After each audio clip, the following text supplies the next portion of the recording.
Hello everyone. तो हमने अपने लास्ट क्लास में जीडीपी का कंप्लीट चैप्टर खत्म किया था, जिसमें हमने GDP versus GNP, market price, factor cost, आपका production tax, net product tax, ये सब पूरा कंप्लीट चैप्टर किया था। ठीक है, आई थिंक वो 20 मिनट की वीडियो जिसमें हमने कंप्लीट जीडीपी फिनिश किया है। सो आज की क्लास में हम अपना नेक्स्ट चैप्टर करने जा रहे हैं, that is inflation. What is inflation? ठीक है, सो देखो इन्फ्लेशन क्या होता है? General increase in the prices. अगर मैं इसको आसान भाषा में कहूँ तो कोई चीज़ अगर आज 10 रुपये की मिल रही थी, वही चीज़ कल को 20 रुपये की मिलती है। सो ये जो जनरल इंक्रीज हुआ है 10 रुपये का, that is known as inflation. कि आपके जो प्राइजेस बढ़ गए हैं उसको हम बोलते हैं इन्फ्लेशन। अच्छा, आगे जब हम पढ़ेंगे चैप्टर्स में मनी वाले, मनी एंड मॉनिटरी पॉलिसी में, बैंक पॉलिसीज में, फिजिकल पॉलिसीज में, सो एप्रिसिएशन डेप्रिसिएशन का कॉन्सेप्ट पढ़ेंगे हम उसमें। ठीक है, तो बेसिकली उसमें क्या होगा, अगर आपके रुपीज़ की जो वैल्यू है वो कम हो जा रही है, जो रुपए की जो वैल्यू है वो कम हो जाती है, तो उसको भी बोलते हैं हम इन्फ्लेशन हो जाना। या तो रुपए की वैल्यू कम हो जाना या आपका प्राइसेस का बढ़ जाना। अभी आई थिंक आपको ये रुपए की वैल्यू वाला कॉन्सेप्ट शायद ना भी समझ में आए, तो एप्रिसिएशन डेप्रिसिएशन के कॉन्सेप्ट में मैं आपको दोबारा बताऊंगी, तब समझ में आ जाएगा। ठीक है, सो बेसिकली रुपए की वैल्यू कम होना या जनरल प्राइस का इंक्रीज होना इज नोन एज इन्फ्लेशन। अच्छा, इसका मेन कॉज क्या होता है? ठीक है, इन्फ्लेशन होने का वो भी हम कॉजेस ऑफ इन्फ्लेशन, वैसे मैंने पीडीएफ में आगे लिखा हुआ है आपका, डिमांड पुल या सप्लाई शॉक की वजह से होती है। ठीक है, उसके बाद हम अपना ये देखेंगे वेज प्राइस स्पाइरल साइकिल क्या होती है, real interest rate, nominal interest rate देखेंगे, फिशर इक्वेशन देखेंगे, बेस इफेक्ट देखेंगे और लास्ट में फिलिप कर्व देखेंगे। ये आज की क्लास में बेसिक्स ऑफ इन्फ्लेशन रहेगा कंप्लीट। कल से हम अपने सेकंड पार्ट में मेजर ऑफ इन्फ्लेशन देखेंगे और चैप्टर हमारा कंप्लीट हो जाएगा पार्ट 2 में। ठीक है, दिस इज द पार्ट 1। सो आइए, तो इन्फ्लेशन मैंने आपको बता दिया है कि an increase in the general level of prices in an economy that is sustained over a period of time. ठीक है, ये होते हैं हमारे inflation, increase in the prices. Second is deflation. Deflation क्या होता है कि अब जो है आपके प्राइसेस सस्ते हो गए। फॉर एग्जांपल, अगर पहले आपके 100 से 107 हो गया था, तो ये तो आपकी इन्फ्लेशन हो गई 7% की। लेकिन अगर आपका 100 से 93 हो जाए, दैट इज माइनस हो गया ना 7 रुपीज आपका, या 7%। So this is known as deflation. ठीक है, ये आपकी डिफ्लेशन है एंड दिस इज आपकी इन्फ्लेशन।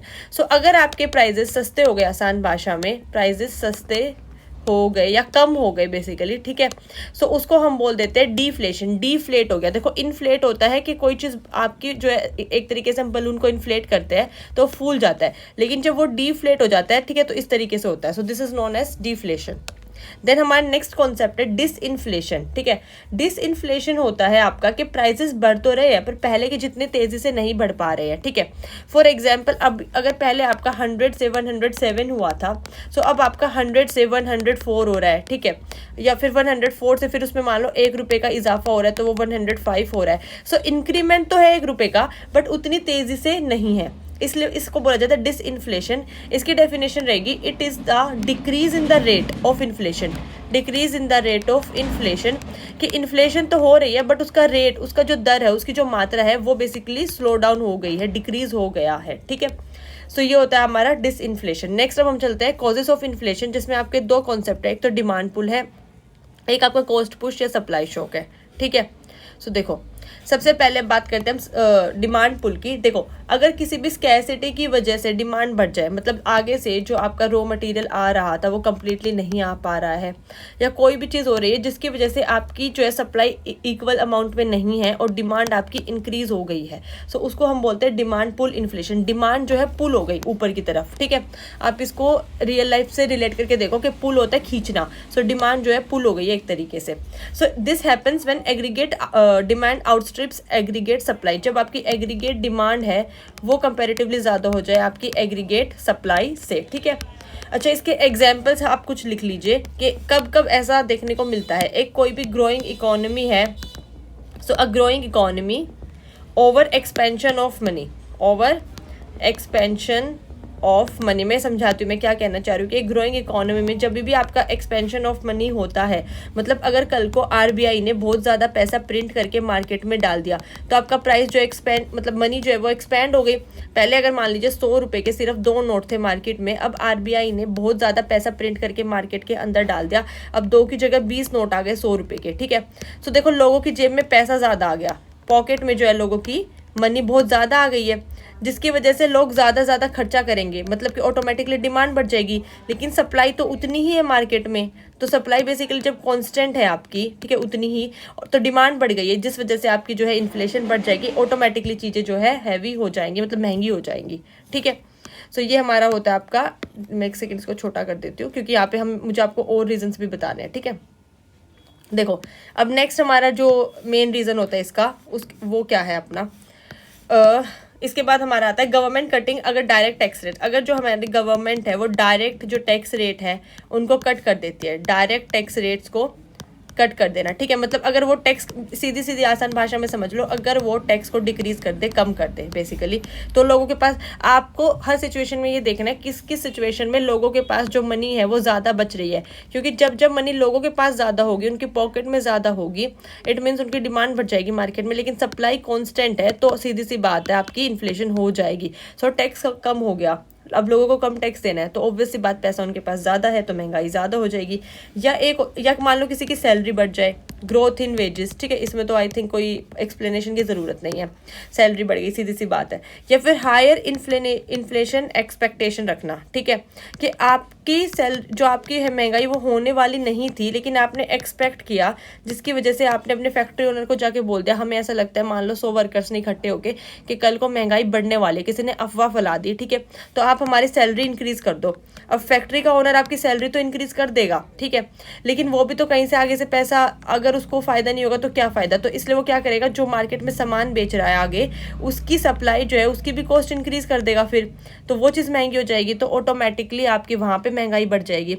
जब भी प्राइस बेच स्पाइरल साइकिल पढ़ेंगे हम, उसमें भी ये कॉन्सेप्ट आएगा, ठीक है, तो वहाँ मैं दोबारा से आपको इस पॉइंट को एक्सप्लेन करूंगी।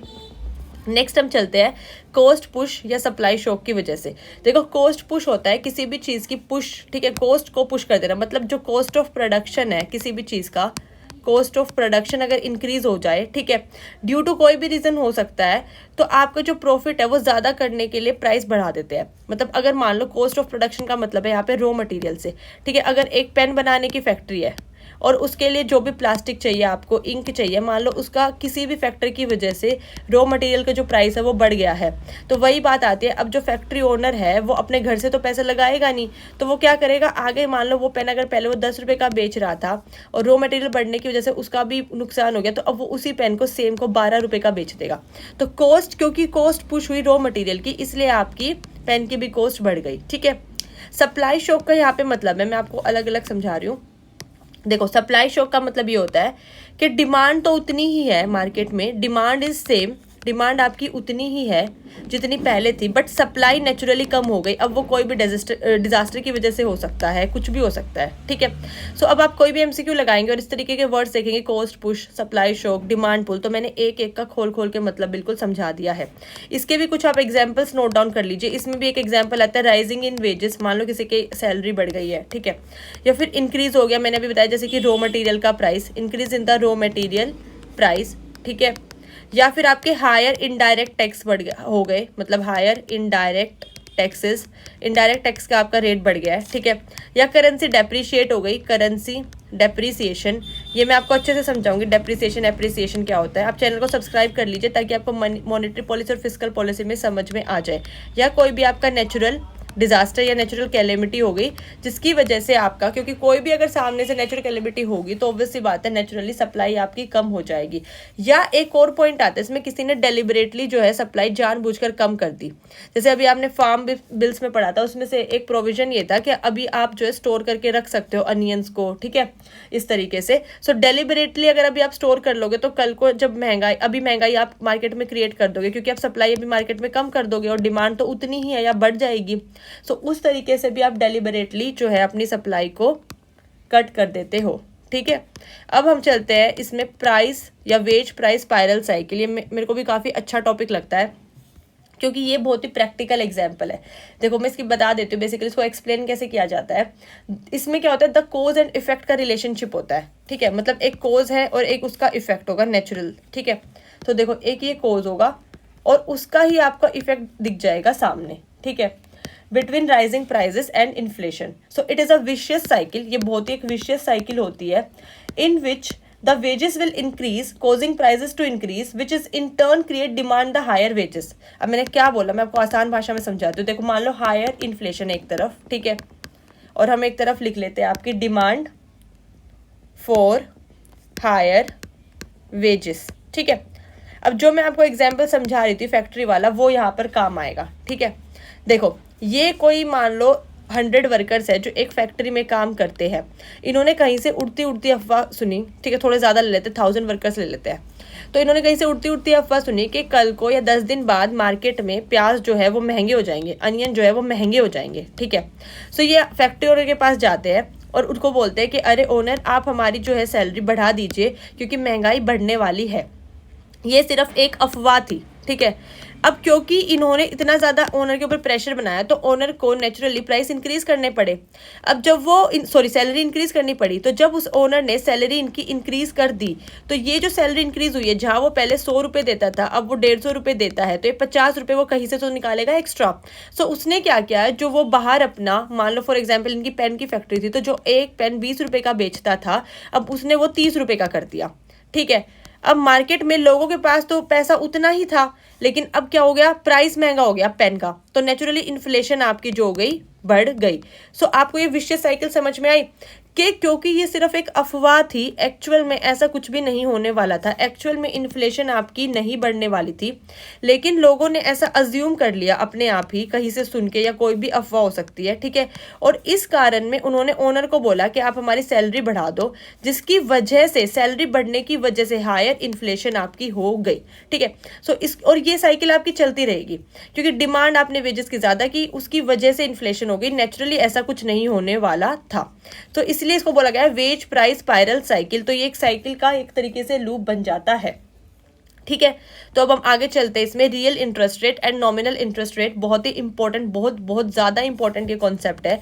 जैसे आपने रियल जीडीपी और नॉमिनल जीडीपी समझा था, इसी तरीके से, ठीक है। तो बहुत ध्यान से सुनना, वेरी वेरी इंपॉर्टेंट कॉन्सेप्ट, ठीक है, क्योंकि अगला जो कॉन्सेप्ट है फिशर इक्वेशन, वो इसी से रिलेटेड है।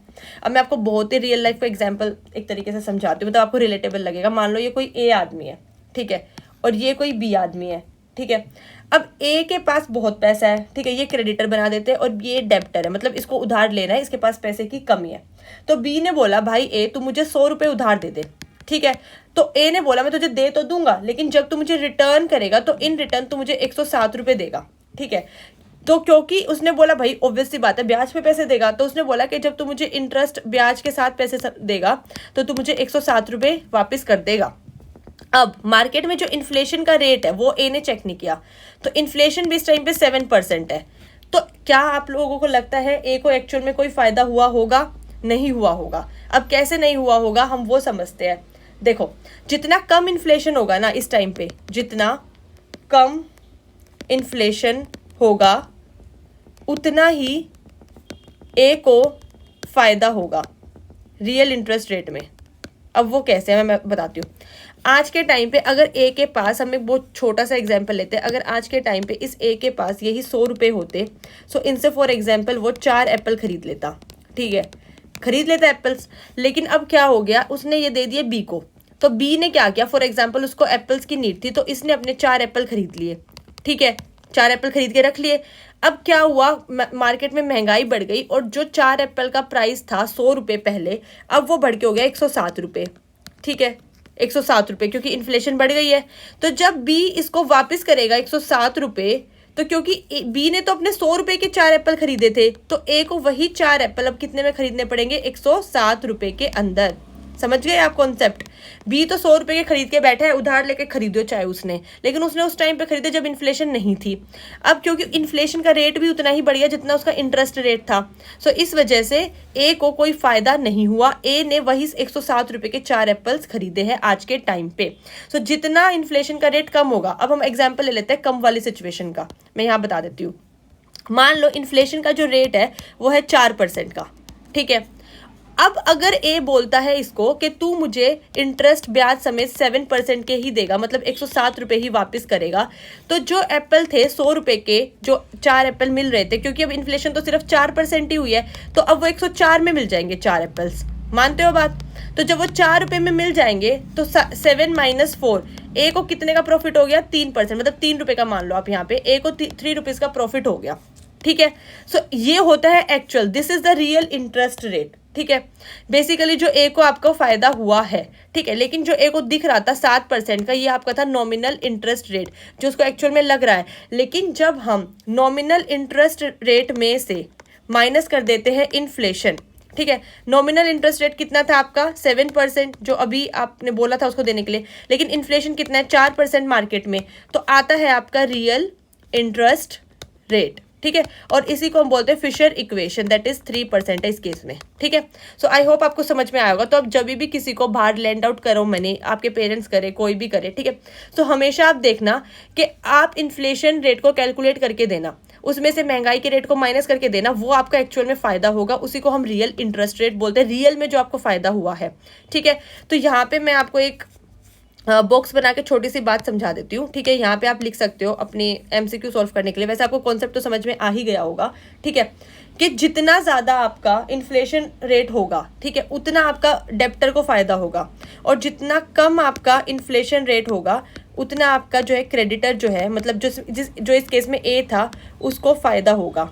ठीक है, और जितना मोर आपका इन्फ्लेशन रेट रहेगा उतना आपका डेप्टर जो था, जिसने उधार लिया था, क्योंकि देखो आप एप्पल वाले एग्जांपल से हमेशा रिलेट करना, तो आपको क्वेश्चन में एमसीक्यू कभी भी गलत नहीं होगा, हमेशा सही होगा। सो उस केस में आपका बी था, तो उसको फायदा हो जाएगा। और आपकी जो मैं फिशर इक्वेशन की बात कर रही थी वो यही थी, nominal interest rate minus inflation is equals to real interest rate. ठीक है, अब हम चलते हैं आपका बेस इफेक्ट। बेस इफेक्ट क्या होता है, देखो हम एक छोटा सा यहाँ पे एग्जाम्पल लेके समझेंगे, ये भी थोड़ा मुझे इंपॉर्टेंट कॉन्सेप्ट लगा इसलिए मैं बता देती हूँ। फॉर एग्जाम्पल 2019 है, 2020 है, 2021 है और 2022 है। ठीक है, यहाँ पे कोई बंदा है, वो आपके 100 रुपये थे उसके पास। ठीक है, मतलब 100 रुपये वो खर्च करके कोई सामान ले रहा था, फिर वो सामान 150 रुपये का हो गया, फिर वो सामान 200 रुपये का हो गया, फिर वो सामान 250 रुपये का हो गया।